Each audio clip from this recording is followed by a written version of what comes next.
All right, AP Litters. We're going over Chapter 6 this evening. Sorry for forgetting to post Chapter 5 all the way. I put that up if you're curious to look at it. We discussed it in class today, so by no means is it required. First things first, Chapter 6 is what you need to read, but tonight you also have lit tropes, so don't worry about doing a journal entry. I yelled that as you were leaving. Um, I'll be sure to send a text message reminding you of that. So just read chapter 6. Tomorrow you have an in-class 40, so we won't be able to talk about it, but we'll discuss it a little bit on Friday. So chapter 6, titled Hungry Joe.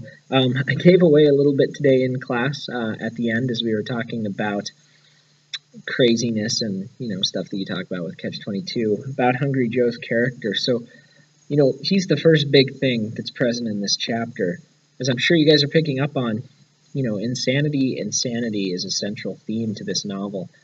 What is the nature of Hungry Joe's psychosis is something I would think about.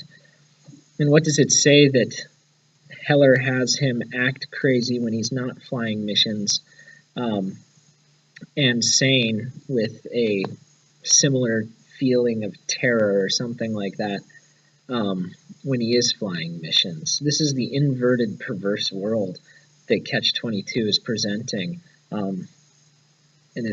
surrounding World War II. After Hungry Joe, we learn about the chain of command and Colonel Cathcart, a guy who is proud of his men, believes in his men, so much so that he is willing to prove that they can do 10 more missions than any other squadron, so by golly, they're going to do 10 more missions than any other squadron.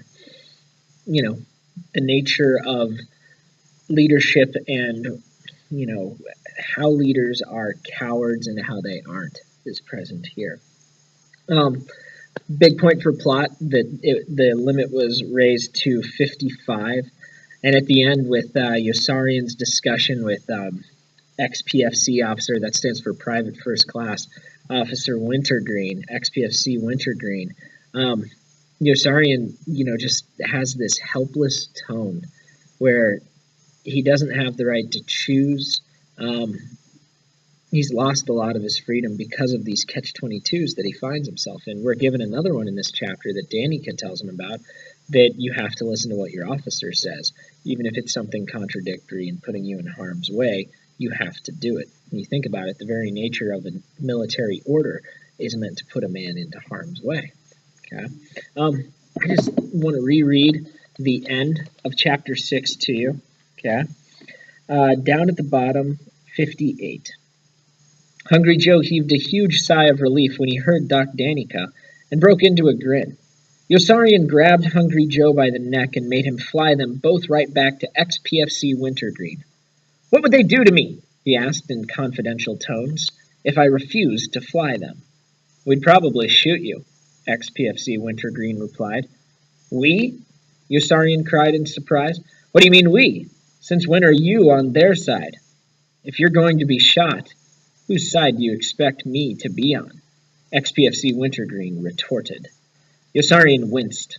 Colonel Cathcart had raised him again. Today, after we talked about Catch-22s, we brought up freedom and how choice disappears when you're caught in a Catch-22, and that's what we see here, to the point where Yossarian will enter into a more extreme version of this, with possibly the people who are on his side turning against him if he doesn't do something that he sees as insane, do something in the name of self-preservation. Okay, so this is a big one. I think this marks a little bit of a tone shift in this novel too. I think, I wanted to get there today with our lecture on the end of chapter 5, but we didn't quite. The end of chapter 5, Yossarian talking about being in the B-25 is an incredibly moody selection, and by moody I mean there is so much emotion underneath those words. It's almost like the text is vibrating, and I think that we're feeling that now. There's a shift in tone, a shift in mood, a shift in understanding. Okay, we're starting to see that yes, this world seems funny and crazy and chaotic, but underneath all of that is something that's really sad. Yeah. All right, I hope this helps. Rest up for your in-class 40 tomorrow. We'll see you then.